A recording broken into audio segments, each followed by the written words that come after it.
Welcome to JNI today. ముందుగా headlines చూద్దాం. అయోధ్య రామాలయానికి సంబంధించిన 11 రోజుల ఆచార కార్యక్రమాలను ప్రారంభించిన మోదీ. విగ్రహ ప్రాణ ప్రతిష్టను వీక్షించడం గొప్ప అదృష్టమని వ్యాఖ్య. ఎన్నో తరాలు కలలుగన్న సమయం ఆసన్నమైందని ప్రధాని.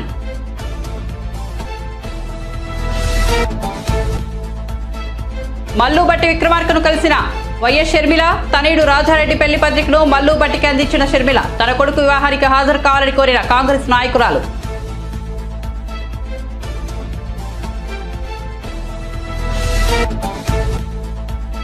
మూడో జాబితా విడుదల చేసిన వైసీపీ విజయవాడ ఇన్ఛార్జిగా కేశినేని నాని పేరు. విజయవాడ నుంచి పోటీ చేసే అవకాశం కల్పించినందుకు సీఎం జగన్ కు కృతజ్ఞతలు వెల్లడి.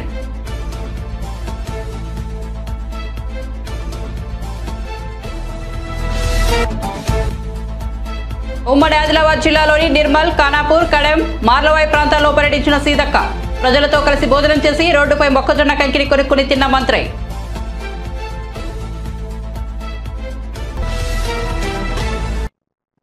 ఇక వార్త వివరాల్లోకి వెళ్తే అయోధ్య రామమందిరం ప్రారంభోత్సవానికి ముందు జరిగే కార్యక్రమాలను ప్రధాని మోదీ ప్రారంభించారు. నేటి నుంచి 11 రోజుల పాటు ఈ కార్యక్రమాలు జరగనున్నాయి. ఈ సందర్భంగా ఎక్స్ వేదికగా ఆయన ఆడియో మెసేజ్ ను పోస్ట్ చేశారు. తన జీవితంలో తొలిసారి ఎంతో భావోద్వేగానికి గురవుతున్నానని ప్రధాని చెప్పారు. తొలిసారి ఒక ప్రత్యేకమైన అనుభూతిని పొందుతున్నానని తెలిపారు. శ్రీరాముడి విగ్రహం ప్రాణ ప్రతిష్టను వీక్షించడం ఒక గొప్ప అదృష్టంగా భావిస్తున్నానని చెప్పారు. మన గ్రంథాలు చెబుతున్నట్టు భగవంతుడి యజ్ఞం కోసం, ఆరాధన కోసం మనలో ఉన్న దివ్య చైతన్యాన్ని మేల్కొల్పాలి. దీనికోసం మనం పాటించాల్సిన కఠినమైన నియమాలను మన గ్రంథాలు తెలియజేస్తున్నాయి. నాకు సాధువులు సూచించిన ప్రవర్తనా సూత్రాల ప్రకారం ఈ రోజు నుంచి 11 రోజుల పాటు ప్రత్యేక ఆచారాన్ని ప్రారంభిస్తున్నానని మోదీ చెప్పారు. ఎన్నో తరాలు కలలుగొన్న సమయం ఆసన్నమైందని మోదీ అన్నారు. ఆ భగవంతుడే తనను భారతీయుల ప్రతినిధిగా చేశారని అన్నారు. తాను ఒక సాధనం మాత్రమేనని, ఇది ఒక పెద్ద బాధ్యత అని అన్నారు. ప్రజలందరి ఆశీస్సులు తనకు కావాలని కోరారు. रामचंद्र की जय। मेरे प्यारे देशवासियों, राम राम। जीवन के कुछ क्षण ईश्वरीय आशीर्वाद की वजह से ही यथार्थ में बदलते हैं। आज हम सभी भारतीयों के लिए, दुनिया भर में फैले राम भक्तों के लिए ऐसा ही पवित्र अवसर है। हर तरफ प्रभु श्री राम की भक्ति का अद्भुत वातावरण, चारों दिशाओं में राम नाम की धुन, राम भजनों की अद्भुत सौंदर्य माधुरी। हर किसी को इंतजार है 22 जनवरी का, उस ऐतिहासिक पवित्र पल का। और अब अयोध्या में रामलला की प्राण प्रतिष्ठा में केवल 11 दिन ही बचे हैं। मेरा सौभाग्य है कि मुझे भी इस पुण्य अवसर का साक्षी बनने का अवसर मिल रहा है। ये मेरे लिए कल्पनातीत अनुभूतियों का समय है। मैं भावुक हूं, भाव विह्वल हूं। मैं पहली बार जीवन में इस तरह के मनोभाव से गुजर रहा हूं। मैं एक अलग ही भाव भक्ति की अनुभूति कर रहा हूं। मेरे अंतर मन की ये भाव यात्रा मेरे लिए अभिव्यक्ति का नहीं, अनुभूति का अवसर है। चाहते हुए भी मैं इसकी गहनता, व्यापकता और तीव्रता को शब्दों में बांध नहीं पा रहा हूं। आप भी भली भांति मेरी स्थिति समझ सकते हैं। जिस स्वप्न को अनेकों पीढ़ियों ने वर्षों तक एक संकल्प की तरह अपने हृदय में जिया, मुझे उसकी सिद्धि के समय उपस्थित होने का सौभाग्य मिला है। प्रभु ने मुझे सभी भारतवासियों का प्रतिनिधित्व करने का निमित्त बनाया है। निमित्त मात्रम भव सव्यसाचिन। ये एक बहुत बड़ी जिम्मेदारी है। जैसा हमारे शास्त्रों में भी कहा गया है, हमें ईश्वर के यज्ञ के लिए, आराधना के लिए स्वयं में भी दैवीय चेतना जागृत करनी होती है। इसके लिए शास्त्रों में व्रत और कठोर नियम बताए गए हैं, जिन्हें కాంగ్రెస్ పార్టీ నాయకురాలు వైఎస్ షర్మిల శుక్రవారం తెలంగాణ ఉప ముఖ్యమంత్రి మల్లు భట్టి విక్రమార్కను కలిశారు. తన కొడుకు వివాహ ఆహ్వాన పత్రికను అందించేందుకు వచ్చిన షర్మిల ఆయనకు కుశల ప్రశ్నలు వేసి డిప్యూటీ సీఎం అయినందుకు కంగ్రెస్ తెలిపారు. మల్లు భట్టిని ఆయన నివాసం ప్రజాభవన్లో షర్మిల కలిశారు. భట్టి అన్న బాగున్నారా, మీకు ఉప ముఖ్యమంత్రి కావడం నాకు చాలా సంతోషంగా ఉందన్నారు. కంగ్రాచులేషన్స్ అంటూ ఆమె పలకరించారు. ఆ తర్వాత తన కొడుకు వివాహానికి తప్పకుండా రావాలని కోరుతూ వివాహ ఆహ్వాన పత్రికను అందించారు. కాగా ఈ నెల 18 షర్మిల తనయుడు రాజారెడ్డి ప్రియుల నిశ్చితార్థం, ఫిబ్రవరి 17వ తేదీన వివాహం జరగనున్నాయి. ఈ నేపథ్యంలో షర్మిల పలువురు ప్రముఖులను వరుసగా పెళ్లి పత్రికలను అందిస్తున్నారు. భారత్లో రైల్వే నెట్వర్క్ శరవేగంగా కొనసాగుతోందని, కొత్త టెక్నాలజీతో ముందుకు వెళ్తోందని కేంద్ర మంత్రి కిషన్ రెడ్డి అన్నారు. శుక్రవారం ఆయన విజయవాడలో రైల్వే ప్రాజెక్టులో అభివృద్ధి పనులను పరిశీలించారు. ఈ సందర్భంగా మాట్లాడుతూ గత 9 ఏళ్లలో రైల్వే బడ్జెట్ పెరిగి రైల్వే నెట్వర్క్ విస్తరించిందన్నారు. ప్రయాణికుల సంఖ్య, వస్తు రవాణా కూడా పెరిగిందన్నారు. ఈ క్రమంలో వందే భారత్ రైలును ప్రారంభించామన్నారు. ప్రస్తుతం మన రైల్వే ప్రపంచంలో 4వ స్థానంలో ఉందని, రాబోయే రోజుల్లో భారతీయ రైల్వే ప్రపంచంలోనే నెంబర్ 1గా నిలుస్తుందని ఆశాభావం వ్యక్తం చేశారు. అందుకే తాము కృషి చేస్తున్నామన్నారు. దేశంలో ఏ రకమైనటువంటి పండుగలున్నా, ఏ రకమైనటువంటి ఉత్సవాలు జరిగినా, ఏ రకమైనటువంటి ఈవెంట్స్ జరిగినా ప్రజల డిమాండ్ మేరకు స్పెషల్ ట్రైన్స్ నడిపించేటువంటి విధానము అనేక సంవత్సరాలుగా మన దేశంలో ఉంది. మనకు తెలిసి ఈరోజు సంక్రాంతికి ముఖ్యంగా హైదరాబాద్ నుంచి మరి లక్షలాది మంది ప్రజలు సొంత గ్రామాలకు వెళ్తారు. ఇది మంచి సాంప్రదాయము. ఎందుకంటే మనము ఈ సంక్రాంతి పండుగ రోజైనా సరే మన బంధువులను, మనకు జన్మనిచ్చినటువంటి గ్రామాన్ని, మన గ్రామ ప్రజలను, మన ఇల్లు, మన భూమి, మన తోట, మన ఆట చూడడం కోసం వస్తారు. ఇది గొప్ప సాంప్రదాయము. ఇది ఈ రకంగా ఈరోజు అన్ని వర్గాల ప్రజల్లో ఈ ఆలోచన రావడం ఏదైతున్నదో ఇది చాలా మంచి పరిణామం అని ఈ సందర్భంగా మనయేస్తున్నాను. సంక్రాంతికి అన్ని వర్గాల ప్రజలు సొంత గ్రామాలకు వెళ్ళాలి. 2 రోజులు 3 రోజులు సొంత గ్రామంలో మన పాత మిత్రులతో, గ్రామ ప్రజలతో, మన బంధుమిత్రులతో గడపాలని కోరుకోవడం ఏదైతున్నదో ఇది ఒక మంచి పరిణామం. దీని పట్ల నేను హర్షం వ్యక్తం చేస్తా ఉన్నాను. అందుకోసం ఈరోజు రైల్వే డిపార్ట్మెంట్ కూడా అనేక రకాల ట్రైన్స్ కూడా నిర్వహిస్తా ఉన్నాం. అదేవిధంగా మీకు తెలుసు, జనవరి 22 అయోధ్యలో రాముడు జన్మించినటువంటి స్థానంలో ఒక భవ్యమైనటువంటి రామాలయ నిర్మాణం జరిగింది. 22వ తేదీ శ్రీరాముడి యొక్క మరి విగ్రహ ప్రాణ ప్రతిష్ఠ కూడా ఉన్నది. దానికి ఈరోజు దేశంలో అనేక మంది ఈరోజు మా రైల్వే డిపార్ట్మెంట్ మీద ఒత్తిడి చేస్తా ఉన్నారు, మేము వెళ్లడం కోసం వ్యవస్థ కల్పించాలని. ప్రజల డిమాండ్ మేరకు మరి ఈరోజు కొన్ని స్పెషల్ ట్రైన్స్ కూడా అన్ని ప్రాంతాల నుంచి కూడా మరి అయోధ్యకు నడపాలనేటువంటి ఆలోచన కూడా రైల్వే శాఖ చేస్తా ఉంది.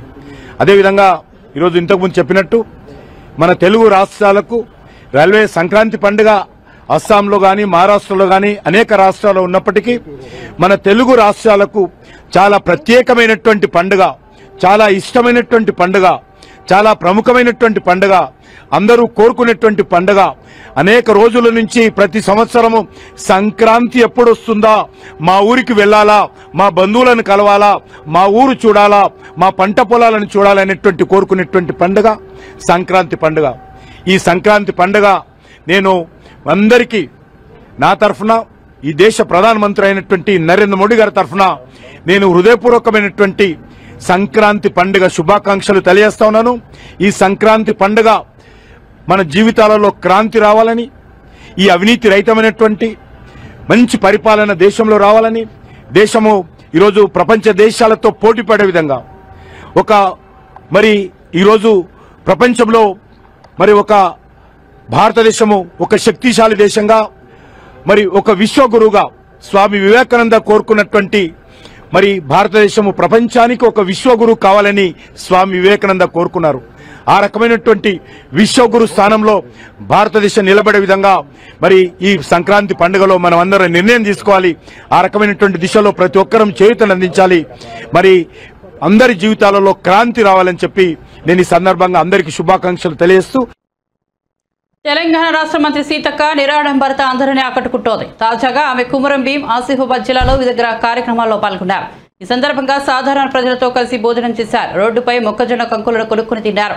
ఆమె ఉమ్మడి ఆదిలాబాద్ జిల్లాలోని నిర్మల్, ఖానాపూర్, కడెం, మార్లవాయి ప్రాంతాల్లో పర్యటించారు. మార్లవాయి గ్రామస్తులతో కలిసి ఆమె నేలపై కూర్చుని భోజనం చేశారు.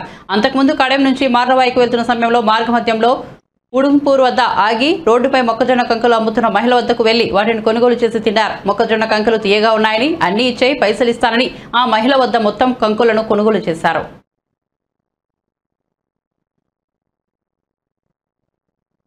టీడీపీ నాయకత్వంపై అలకబూని వైసీపీకి దగ్గరైన విజయవాడ ఎంపీ కేసీఆర్ నాని మరోసారి తన సొంత నియోజకవర్గం నుంచే ఎంపీగా పోటీ చేయనున్నారు.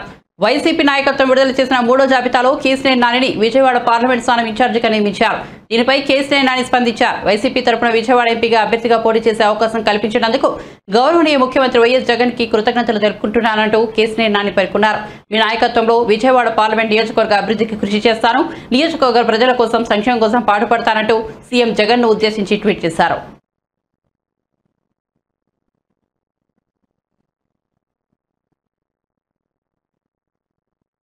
ఎన్టీఆర్ జిల్లా తిరువూరు నియోజకవర్గం టీడీపీ మాజీ ఎమ్మెల్యే నల్లగట్ల స్వామిదాస్ వైసీపీలో చేరారు. తాడేపల్లి క్యాంపు కార్యాలయంలో సీఎం జగన్ సమక్షంలో స్వామిదాస్ వైసీపీ తీర్థం పుచ్చుకున్నారు.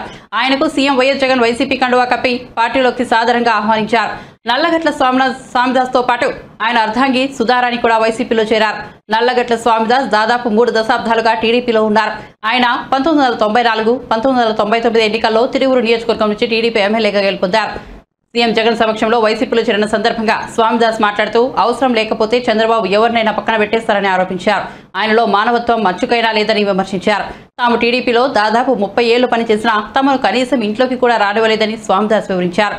తాను తన భార్య 10 రోజుల పాటు చంద్రబాబు ఇంటి ముందు పడిగాపులు కాసిన ఫలితం లేకపోయిందని, టీడీపీ నేతలే తమకు ద్రోహం చేశారని స్వామిదాస్ ఆరోపించారు.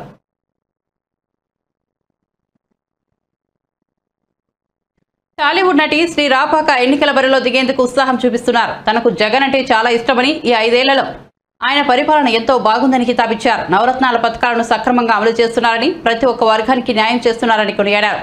జగన్ అవకాశం ఇస్తే ఎన్నికల్లో పోటీ చేస్తారని చెబుతున్నారు. తాను స్వతహాగా క్రీడాకారినని, ఖోఖో, కబడ్డీ, బాస్కెట్బాల్ పోటీలో జాతీయ స్థాయి వరకు వెళ్లానని శ్రీ రాపాక వెల్లడించారు.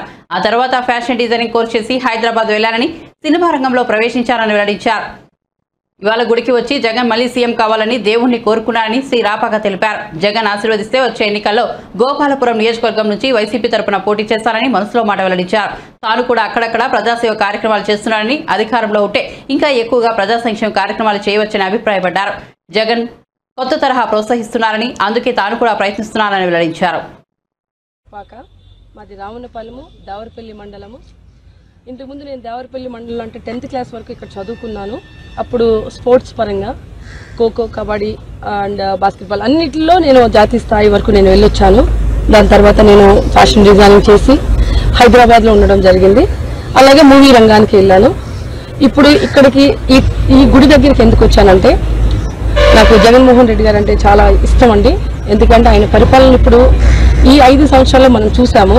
ఎంతో మందికి అంటే అందరూ అన్ని వేస్, నాట్ ఓన్లీ 1 పర్సన్ అని కాకుండా ప్రతి ఒక్కరికి సక్రమంగా నవరత్నాలు దాంతో వెళ్తూ, దాంతోపాటు ఇంకెన్నో చేసుకుంటూ ఆయన ముందుకి, ఆయన రాజకీయ పరంగా చాలా ముందుకు వెళ్తా ఉన్నారు. ఆయన నిమిత్తం మళ్ళీ ఆయన సీఎం అవ్వాలని నేను ఇక్కడికి వచ్చి దేవుడిని కోరుకోవడం జరిగింది. ఈ నేపథ్యంలో నేను మన దేవరపల్లి మండలం నుంచి, అలాగే గోపాలపురం కాన్స్టిట్యున్సీ నుంచి నేను ఒక అభ్యర్థిగా, మంది గోపాలపురం ఎస్సీ కాన్స్టిట్యున్సీ, ఒక అభ్యర్థిగా నేను కూడా జగన్ గారు నాకు ఆశీర్వదిస్తే, నేను రాజకీయ పరంగా ఎన్నో ఇంతకుముందు నేను సేవలు చేస్తూ ఉన్నానండి. అది ఏమంటే లోపల అక్కడక్కడ వరకే జరుగుతూ ఉన్నాయి. సో అది మనం ఒక పవర్లో ఉంటే ఇంకెంత బాగా చేయొచ్చు. అండ్ జగన్మోహన్ రెడ్డి గారు ఇప్పుడు ఆ యంగ్ స్టార్స్ని, ఏవైతే న్యూ జనరేషన్ ఉందో, న్యూ ఫేసెస్ ఉన్నాయో ఎంకరేజ్ చేస్తున్నారు. సో దట్ దానిలో కూడా నా వంతు నేను ట్రై చేసి, నా వరకు నేను ఇంకా ఎంతవరకు నేను సమాజ సేవ చేయొచ్చు, రాజకీయ పరంగా ఇంకెంతవరకు నేను ఇంకా అభివృద్ధి చేయగలుగుతాను. ఎందుకంటే మనకున్న దానిలో కొంచెమే చేస్తున్నాము. అదే ఒక పవర్ ఉంటే ఇంకా బాగా చేయొచ్చు. ఆ ఉద్దేశంతో జగన్మోహన్ రెడ్డి గారు నాకు గనక అవకాశం ఇస్తే ఈ గోపాలపురం నియోజకవర్గాన్ని ఇంకా మోడర్న్ గా ఇంకా బాగా అభివృద్ధి చెందేలాగా నేను నా వంతు నేను కష్టపడడానికి సిద్ధంగా ఉన్నానండి. సో ఈ నిమిత్తము నేను జగన్మోహన్ రెడ్డి గారికి నేను కలవడం జరిగింది. జగన్మోహన్ రెడ్డి గారిని కాదు, ఎవరైతే పెద్దవాళ్ళు ఉన్నారో మిథున్ రెడ్డి గారు అవ్వచ్చు, లేక తర్వాత మేయర్ విజయసాయి రెడ్డి గారు, మొత్తం అక్కడ ఉన్న పెద్దలందరూ నేను కలిశాను. సో నా వరకు నేను ఏం చేయాలనేది నా వంతు నేను చేస్తున్నాను. అలాగే ఇంకా అవకాశం ఇస్తే ఇంకెంత నేను చేయగలుగుతాను, ఇంకెంత ఎఫర్ట్ పెట్టి నేను ఇక్కడ ఎట్టి పరిస్థితుల్లో గోపాలపురం నియోజకవర్గాన్ని నుంచి నేను ఆయన కంపల్సరీ నేను గెలిచి తీరుతాను. అంటే ఎందుకంటే మీ అందరి సహారంతో, నాట్ ఓన్లీ మీ ఒక్కరికి గెలుపు అనేది ఉండదు, అందరు కలిస్తేనే గెలుపు. అలాగే మన నియోజకవర్గంలో నేను కలిసిన 4 మండలాల నుంచి ప్రతి ఒక్కరు మనకి సపోర్ట్ చేస్తూ వచ్చారు. నాయకులందరూ ప్రతి నాయకులతో కలిసి ఒక టీమ్గా ఇదంతా గోపాలపురం అనేది ఒక కుటుంబం. ఈ కుటుంబం లాగానే అందరూ ఒక కుటుంబంలో మనుషుల్లా ఉండి గెలిచి మనమంటూ జగన్మోహన్ రెడ్డి గారిని మళ్ళీ ఇంకొక సెకండ్ టైం సీఎం, అలాగే third time CM, second time CM అయితే మళ్ళీ థర్డ్ టైం యాక్టివ్ చేసేలాగా నా వంతు నేను కృషి చేయాలని నేను అనుకున్నానండి. సో దీని నిమిత్తము జగన్మోహన్ రెడ్డి గారు నన్ను బ్లెస్ చేస్తే నాకు సీట్ ఇస్తే కూడా ఇంకా బాగా నా వంతు నేను ఏం చేయాలని అనుకున్నాను. ఇది నా ఆశ. సో మిగిలింది మనకు దేవుడు అలా అనుగ్రహించాలని కోరుకుంటున్నానండి. అలాగే ఇప్పుడు తలారి వెంకట్రావు గత ఐచీలకు గెలుపొందారండి. ఆయన మెజార్టీ వచ్చింది వైకాపా పార్టీకి. మీరు పోటీ చేస్తే ఎంత మెజార్టీని జగన్ గారికి గిఫ్ట్ ఇవ్వబోతున్నారు? దానికన్నా డబుల్ మనం ఇవ్వచ్చండి. ఎందుకంటే ఇప్పుడు జగన్మోహన్ రెడ్డి గారికి ఇంకా అప్పటికి సీఎం అవ్వలేదు. సీఎం అవ్వకుండానే ఆయనకి అంత మెజారిటీ వచ్చింది. సీఎం అయిన తర్వాత ఈయన ఇన్ని పథకాలు పెట్టారు, 9 పథకాలని first time and in India ఒక సీఎం మాత్రం అలా మాట నిలబెట్టుకుందండి. అది జగన్మోహన్ రెడ్డి గారు ఒక్కళ్ళే. 9 పథకాలు అని చెప్పి 9 పథకాలు ఇచ్చిన తర్వాత 9 పథకాలతో పాటు ఇంకో కొన్ని ఎక్స్ట్రా, ఇప్పుడు ఈ రోజు పండుగ కానుకని 1000 రూపాయలు వేయడం, ఇలాంటివి చాలా చేశారు ఆయన. సో ఇలా తీసుకుంటే కనుక ఆ లాస్ట్ ఉన్న మెజారిటీ కన్నా డబుల్ మనకు వస్తుందని నేను నమ్ముతున్నానండి. సినిమా ఇండస్ట్రీ ఉందండి, నాట్ ఓన్లీ ఆర్జీవి గారు, కృష్ణుడు అని ఇంకా ఉన్న సినిమా ఇండస్ట్రీ పరంగా ఉన్నారండి. ఇటీవల శాసనసభలో కాంగ్రెస్ పార్టీకి తాము ట్రైలర్ మాత్రమే చూపించామని, ఇక ముందు సినిమాను చూపిస్తామని బీఆర్ఎస్ సిద్దిపేట ఎమ్మెల్యే హరీష్ రావు అన్నారు. గురువారం ఆయన మాట్లాడుతూ తెలంగాణ ప్రయోజనాలు కాపాడడం బీఆర్ఎస్ వల్ల సాధ్యమైందన్నారు. కాళేశ్వరం ప్రాజెక్టు విద్యుత్ అంశాల్లో తమ హయాంలో భారీ అవినీతి జరిగిందని కాంగ్రెస్ నాయకులు అబద్ధపు ప్రచారం చేస్తున్నారని విమర్శించారు. ఇక ముందు వారికి సినిమాను చూపిస్తామన్నారు. పార్టీ కార్యకర్తలను కాపాడుకోవడానికి ఓ ట్రస్ట్ ఏర్పాటు చేయనున్నట్లు తెలిపారు. అలాగే అక్రమ కేసుల నుంచి కాపాడుకోవడానికి లీగల్ సెల్ ఏర్పాటు చేసుకుంటామన్నారు. కేంద్ర మంత్రిగా ఉన్న కిషన్ రెడ్డి తెలంగాణకు ఒక్క ప్రాజెక్టును కూడా తీసుకురాలేదని విమర్శించారు. రైతుల్ని ఆడుకోవడంలో జగన్మోహన్ రెడ్డి, వైసీపీ ప్రభుత్వం ఘోరంగా వ్యవహరించాయని టీడీపీ బీసీసీఎల్ రాష్ట్ర ప్రధాన కార్యదర్శి వీరంకి గురుమూర్తి విమర్శించారు. దాని ఫలితమే రైతు ఆత్మహత్యలో రాష్ట్రం దేశంలో 3వ స్థానంలో, కౌలు రైతుల ఆత్మహత్యలో 2వ స్థానంలో నిలిచిందన్నారు. సాగునీటి రంగాన్ని ముఖ్యమంత్రి పూర్తిగా గాలికి వదిలేశారని ఆగ్రహం వ్యక్తం చేశారు. మంగళగిరిలోని పార్టీ జాతీయ కార్యాలయంలో గురువారం ఆయన విలేకరులతో మాట్లాడుతూ చంద్రబాబు నాయుడు ప్రతి సోమవారాన్ని పోలవరంగా మార్చి పోలవరం ప్రాజెక్టును 72% పూర్తి చేసే జగన్మోహన్ రెడ్డి రివర్స్ టెండరింగ్ డ్రామాలాడి కమిషన్ల కండుకర్తుతో జాతీయ ప్రాజెక్టును సర్వనాశనం చేశారని దుయ్యబట్టారు. రైతును ఆదుకున్నటువంటి పాపాన పోల రైతు మరి ఏదైతే ధాన్యం కానివ్వండి పంటలు పాడైపోతే కనీసం మంత్రులు కానీ శాసనసభ్యులు కానీ పరామర్శించకపోవడం దుర్మార్గం. కనీసం నష్టపోయిన పంటకు కూడా ఇవాళ నష్టపరిహారం ఇవ్వకపోవటం వల్ల రైతులు నానాటికి అప్పుల్లో కూరుకుపోయారని కూడా ఈ సందర్భంగా తెలియజేస్తూ, అదేవిధంగా కౌలు రైతు ఆత్మహత్యల్లో ఇవాళ ప్రభుత్వం ఈ యొక్క రాష్ట్రం 2వ స్థానంలో ఉంది, రైతు ఆత్మహత్యల్లో 3వ స్థానంలో ఉంది. ఈ విధంగా రైతుని పూర్తిగా నిర్వీర్యం చేసి రైతులకు సంబంధించినటువంటి పథకాలన్నిటి కూడా మరి గాలికి వదిలేసి ఇవాళ రైతుల్ని చుక్కాని లేని నావలాగా ఈ రాష్ట్రంలో రైతు యొక్క మరి ముఖ్యంగా ఈ వ్యవసాయాన్ని నెట్టివేయటం జరిగిందని కూడా మరి తెలియజేస్తా ఉన్నా. అంతేకాదు ఇవాళ ఇరిగేషన్ చూసుకున్నట్టయితే ఆ రోజున నారా చంద్రబాబు నాయుడు గారి నాయకత్వంలో ఆయన ముఖ్యమంత్రి ఉండగా పట్టిసీమ కట్టి ఈ రాష్ట్రంలోని రైతాంగానికి మరి పెద్ద ఎత్తున మరి నీరు ఇవ్వటమే కాకుండా రైతు ఆ రోజున 30 బస్తాలు పండించేటువంటి రైతు గోదావరి నీటిని కృష్ణమ్మకి తీసుకొచ్చి 45 బస్తాలు 50 బస్తాలు కూడా ఈ ప్రాంతంలో రైతాంగం పంట పండించారని కూడా ఈ సందర్భంగా నేను తెలియజేస్తా ఉన్నా. అంతేకాదు ఆనాడు పోలవరాన్ని చంద్రబాబు నాయుడు గారు ప్రతి సోమవారం పోలవరం తీసుకుని 71% పోలవరాన్ని పూర్తి చేస్తే ఈ ప్రభుత్వం వచ్చిన తర్వాత పోలవరాన్ని మేము 2020కి పూర్తి చేస్తామన్నారు, 21 అన్నారు. అసెంబ్లీలో ఎన్ని మాటలు మాట్లాడారో మరి దాన్ని రివర్స్ టెండరింగ్ తీసుకెళ్లారు, మొత్తం పోలవరాన్ని ముంచేశారు. ఇవాళ అసలు పోలవరం ఎక్కడుందో అడ్రస్ లేదు. పోలవరాన్ని సర్వనాశనం చేసినటువంటి దుర్మార్గుడు జగన్మోహన్ రెడ్డి అని కూడా ఈ సందర్భంగా నేను తెలియజేస్తా ఉన్నా. అంతేకాదు కనీసం రైతులు ఇవాళ ప్రాజెక్టులు నిర్మాణం చేయకపోగా కనీసం పంట కాలువలకు కూడా పూడికలు తీయించలేదే, ఎక్కడో కూడా కాలువలు బాగు చేయించలేదే. ఆనాడు మరి తెలుగుదేశం హయాంలో మరి సాగునీటి సంఘాల ద్వారా పంట కాలువ పూడికలు తీర్చాం. మొన్న వచ్చినటువంటి అకాల వర్షాలకి ఈ పంట కాలువలు పూడిక తీర్పించకపోవటం వల్ల రైతులు పండించినటువంటి ధాన్యం కానివ్వండి రకరకాల పంటలు నీటిలో మునిగిపోయిన తప్పితే బయటికి నీరు రాకపోవటం వల్ల రైతులు పూర్తిగా మునిగిపోయారు. దీనికి ప్రధానమైనటువంటి కారణం జగన్మోహన్ రెడ్డి అని చెప్పి తెలియజేస్తా ఉన్నా. ఇవాళ రైతు బాగుంటేనే ఈ రాష్ట్రం బాగుంటుంది. ఇవాళ రైతుల్ని సర్వనాశనం చేశారని కూడా తెలియజేసుకుంటూ, రైతే కాదు ఇవాళ రాష్ట్రంలో కీలకమైనటువంటి యువత ఎవరైతే ఉన్నారో ఆ యువతను కూడా పూర్తిగా ఈ ప్రభుత్వం వచ్చిన తర్వాత నిర్వీర్యం చేశారు. 2,30,000 ఉద్యోగాలు ఇస్తామన్నారు. ప్రతి సంవత్సరం జాబ్ క్యాలెండర్ తీస్తామన్నారు. జాబ్ క్యాలెండర్ ఎక్కడికి వెళ్ళిందో తెలియదు. 2,30,000 ఉద్యోగాలు ఎక్కడికి వెళ్ళినాయో తెలియదు. ఆనాడు చంద్రబాబు నాయుడు గారు ఈ రాష్ట్రంలోకి పరిశ్రమలు తీసుకొచ్చి యువతకి పెద్ద ఎత్తున ఉద్యోగాల కల్పన చేసినటువంటి చరిత్ర ఆనాడు ఉంటే ఈ ప్రభుత్వం వచ్చిన తర్వాత పరిశ్రమల మొత్తాన్ని కూడా పారదోలేశారు. ఈ రాష్ట్రంలో పరిశ్రమలు వచ్చే వాతావరణాన్నే ఈ యొక్క ముఖ్యమంత్రి చెడగొట్టేశాడని కూడా మరి ఈ సందర్భంగా తెలియజేసుకుంటూ, రానున్న లోక్సభ ఎన్నికల్లో కాంగ్రెస్ పార్టీని రాష్ట్రంలోని 17 స్థానాల్లో గెలిపించడమే లక్ష్యంగా పనిచేస్తామని తెలంగాణ మంత్రి పొన్నం ప్రభాకర్ అన్నారు. అసెంబ్లీ ఎన్నికల్లో పార్టీకి పట్టం కట్టిన ప్రజలు పార్లమెంట్ ఎన్నికల్లోనూ తమ పార్టీ వైపే చూస్తున్నారన్నారు. రాష్ట్రంతో పాటు కేంద్రంలోనూ కాంగ్రెస్ ప్రభుత్వం ఉంటేనే తెలంగాణకు మరిన్ని నిధులు వస్తాయన్నారు. రానున్న లోక్సభ ఎన్నికల్లో అనుసరించాల్సిన వ్యూహంపై పార్టీలో చర్చించామన్నారు. రానున్న లోక్సభ ఎన్నికల్లో కాంగ్రెస్ 17 లోక్సభ స్థానాలకు గాను 14 చోట్ల ఖచ్చితంగా గెలుస్తుందని మంత్రి ఉత్తమ్ కుమార్ రెడ్డి ధీమా వ్యక్తం చేశారు.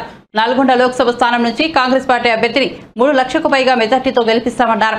లోక్సభ ఎన్నికల్లో అనుసరించాల్సిన వ్యూహాలపై పార్టీలో చర్చించినట్లు తెలిపారు. కాగా అంతకుముందు లోక్సభ స్థానాల సమన్వయకర్తలతో ఏఐసీసీ నేతల సమావేశం నిర్వహించారు.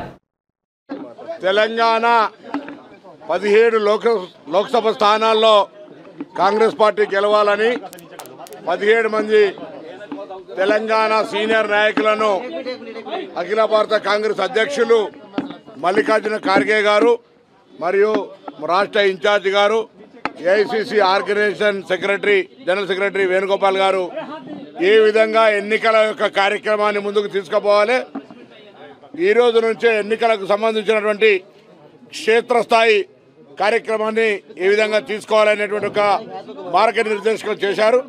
తప్పకుండా ప్రజలంతా ఈసారి దేశవ్యాప్తంగా కాంగ్రెస్ని గెలిపించాలనే ఆలోచనలు ఉన్నప్పుడు వాళ్ళ నుండి ఏ విధంగా ఓట్లను కాంగ్రెస్ వైపు తింపుకోవాలి, ఏ విధంగా స్ట్రాటజీ చేయాలి, ఏ విధంగా ప్రచార సరళి కొనసాగాలి అనేటువంటి ఒక మార్గనిర్దేశకత్వం తీసుకొని ఈరోజు నియమింపబడ్డటువంటి పార్లమెంటు స్థాయి అబ్జర్వర్ అందరూ కూడా ఆయా రాష్ట్రాల్లో ఈరోజు తెలంగాణ, కర్ణాటక, తమిళనాడు, పాండిచ్చేరి, కేరళ, లక్షద్వీప్ సంబంధించినటువంటి రాష్ట్రాల ఇన్ఛార్జీలతో సమావేశం జరిగింది.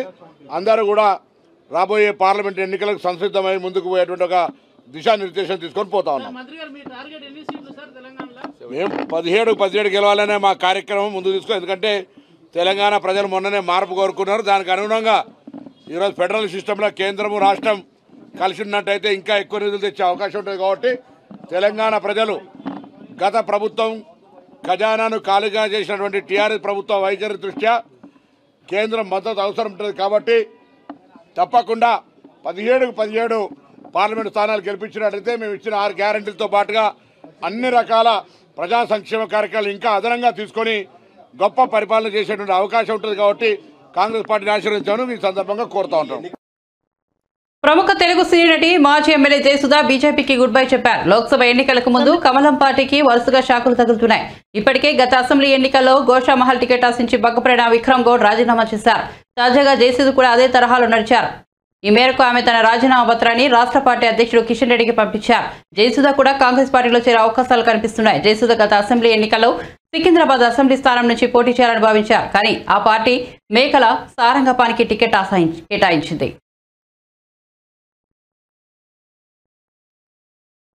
ప్రకాశం జిల్లా నాగులుపులపాడు మండలం చేకూరపాడులోని శ్రీ వేణుగోపాల స్వామి సంస్కృత పాఠశాల పూర్వ విద్యార్థుల ఆత్మీయ సమ్మేళనంతో తమ పాఠశాల 60 వసంతాల వజ్రోత్సవ వేడుకలను వైభవంగా నిర్వహించుకున్నట్టు ఆ పాఠశాల పూర్వ విద్యార్థి షేక్ షబ్బీర్ తెలిపారు.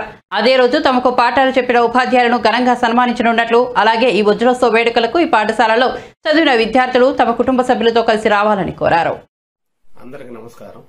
నా పేరు షేక్ షబ్బీర్. మా త్రాగుంట 1986 10th బ్యాచ్. చేకూరుపాడు శ్రీ వేణుగోపాల స్వామి సంస్కృత ఉన్నత పాఠశాల 60 సంవత్సరాలు పూర్తయిన సందర్భంగా వజ్రోత్సవాన్ని, పాఠశాల పూర్వ విద్యార్థుల సమ్మేళనం, 60 సంవత్సరాలు డైమండ్ జూబ్లీ వేడుకలు మరియు ఉపాధ్యాయుల సన్మాన కార్యక్రమం తేదీ 13/1/2024 శనివారం ఉదయం 9:30 నుంచి మధ్యాహ్నం 4 గంటల వరకు జరుగుతున్నది. పూర్వ విద్యార్థులారా, మీరు మరియు మీ కుటుంబ సభ్యులు అందరూ ఈ కార్యక్రమాన్ని జయప్రదం చేద్దాం. కావున అందరూ హాజరు కావాలని ఆహ్వానిస్తున్నాం. ఈ కార్యక్రమానికి ముఖ్య అతిథులుగా Shri AS Dinesh Kumar, IAS Prakasam district, అతిథులుగా Shri VS Subbarao, RJD and DEO Prakasam district, Shrimati J Anitha Rose Rani, deputy EO Ongole and special officer SVS oriental high school.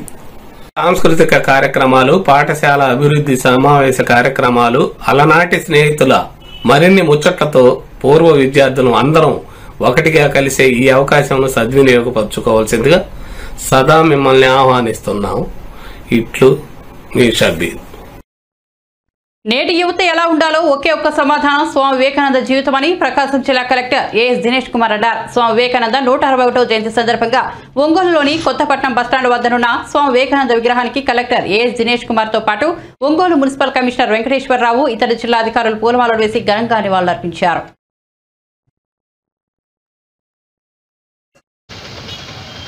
Swamy వివేకానందని 161st జయంతి రోజు ఇవాళ మన కొత్తపట్నం బస్టాండ్ కార్నర్లో ఇవాళ ఆయన ఉన్న విగ్రహంకి మాల మర్యాద చేయడం జరిగింది. స్వామి వివేకానంద మనం ప్రీ ఇండిపెండెన్స్ కానీ పోస్ట్ ఇండిపెండెన్స్లో కూడా అందరికీ కూడా ఒక స్ఫూర్తిదాయకంగా ఉంటున్న పెద్ద లీడరు. యంగ్స్టర్స్ ఎట్లా ఉండాలి, వాళ్ళు కూడా ఆలోచన విధానం ఎలా ఉండాలి, వాళ్ళు ఈ సమాజంకి ఏదైనా కాంట్రిబ్యూట్ చేయాలంటే ఏ విధానంగా చేయాలి, ఇది అన్ని విషయాలు, అన్ని క్వశ్చన్స్కి ఒకే ఆన్సర్ స్వామి వివేకానంద. సో ఆయన నాకు కూడా పర్సనల్గా ఒక ఇన్స్పిరేషన్, ఐడల్. ఎందుకంటే చాలా చిన్న వయసులో వాళ్ళకి ఉంటున్న మెచ్యూరిటీ లెవెల్స్ కానీ ఈ వరల్డ్ గురించి, ఈ సొసైటీ గురించి, సెల్ఫ్ గురించి ఒక అవేర్నెస్ ఉంటున్న వ్యక్తి లోకంలో ఎవరు ఉండరు.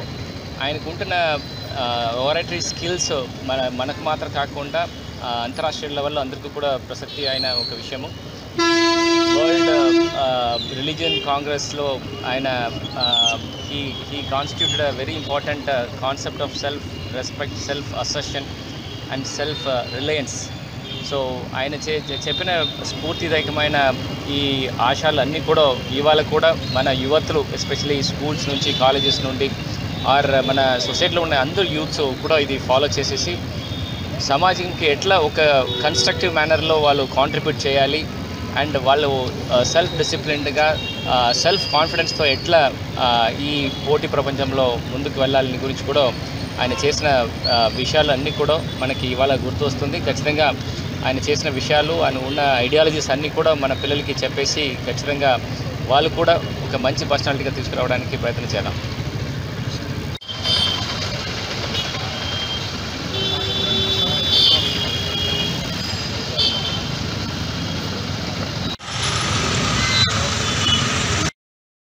తిరువురులో బహిరంగ సభను అప్రతిష్ట పాలు చేసి టీడీపీకి, చంద్రబాబు నాయుడికి చెడ్డ పేరు తీసుకురావాలన్న దురుద్దేశంతోనే కేసీఆర్ నాని తిరువురులో సభ నిర్వహణ కోసం టీడీపీ ముందస్తుగా నిర్వహించిన సన్నాహక సమావేశంలో తన అనుచరులతో వీరంగం వేశారని తిరువురు నియోజకవర్గ టీడీపీ ఇన్ఛార్జ్ సేవల దేవదత్ పేర్కొన్నారు.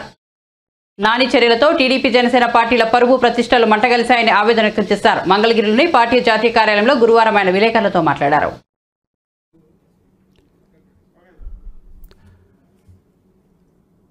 తిరువూరు నియోజకవర్గ తెలుగుదేశం పార్టీ ఇన్ఛార్జి అయిన నేను సేవల దేవదత్ మీ కుటుంబాల్లో జనవరి 3వ తారీఖున తిరువూరు నియోజకవర్గంలో తిరువూరు నియోజకవర్గ కార్యాలయంలో చంద్రబాబు నాయుడు గారి రా కదలిరా బహిరంగ సభ సన్నాహక సమావేశంలో జరిగిన వాస్తవాలను రాష్ట్ర ప్రజలందరికీ తెలియజేయాలన్న ఉద్దేశంతో ఈరోజు కేంద్ర కార్యాలయంలో ప్రెస్ మీట్ పెట్టాలనేసి నేను కోరుకున్న దాని మీద ఈ అవకాశం ఇచ్చినందుకు వాస్తవంగా చంద్రబాబు నాయుడు గారి పర్యటనను తిరువూరు నియోజకవర్గంలో గత 6 నెలలుగా కూడా ప్రయత్నిస్తున్న తరుణంలో తిరువూరు నియోజకవర్గ ప్రజల అదృష్టం కొద్దీ నూతన కార్యక్రమం ఏదైతే చంద్రబాబు నాయుడు గారు రా కదలిరా ఆంధ్రప్రదేశ్ రాష్ట్ర పునర్నిర్మాణం కోసం, యువత కోసం, రైతుల కోసం, మహిళల కోసం, ఇలా అన్ని రంగాలను ఆంధ్రప్రదేశ్ రాష్ట్రంలో అభివృద్ధి పదంలో ముందుకు తీసుకువెళ్లాలన్న ఆలోచనతో ఎన్టీఆర్ జిల్లా వ్యాప్తంగా బహిరంగ సభ నిర్వహించాలనేసి జనవరి 7వ తారీఖున బులెటిన్ ముగించే ముందు హెడ్లైన్స్ మరోసారి చూద్దాం. అయోధ్య రామాలయానికి సంబంధించిన 11 రోజుల ఆచార కార్యక్రమాలను ప్రారంభించిన మోదీ విగ్రహ ప్రాణ ప్రతిష్టను వీక్షించడం గొప్ప అదృష్టమైన వ్యాఖ్య. ఎన్నో తరాలు కలగనున్న సమయం ఆసన్నమైందని వెల్లడి.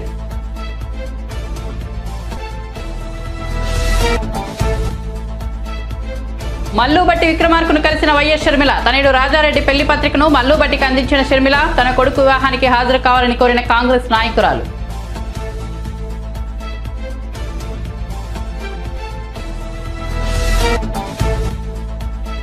మూడో జాబితా విడుదల చేసిన వైసీపీ విజయవాడ ఇన్ఛార్జిగా కేసినేని నాని పేరు. విజయవాడ నుంచి పోటీ చేసే అవకాశం కల్పించినందుకు సీఎం జగన్కు కృతజ్ఞతలను వెల్లడి.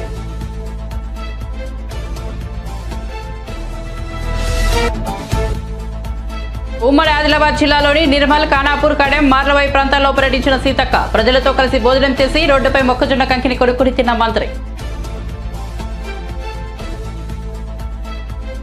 మరిన్ని అప్డేట్స్ కోసం చూస్తూనే ఉండండి జై నైట్ టుడే.